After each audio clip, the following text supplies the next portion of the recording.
Inextinguishable competitive fire is a must. They'll go up and over the bridge. Remember, that first gate caused problems, but not this time. Now we're into the chicane. Now they'll go over the bridge to the backside of the course. That'll start with the square gate into Cactus Alley. You've got Gab in yellow in the front. They'll then move into the T-Mobile tunnel.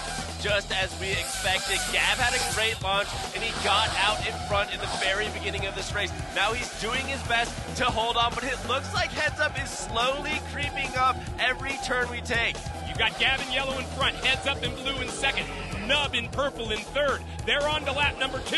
There's that bridge maneuver again through gate number 1. It's the chicane with Gab in yellow still in front, but Headsup makes a move in blue. He dramatically closed the gap.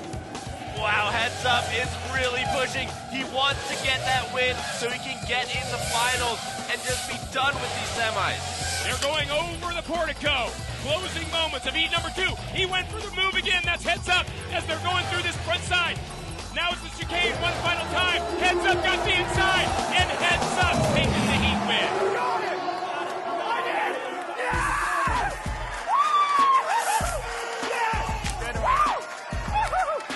Oh my gosh! Oh, we were touching going down the straightaway.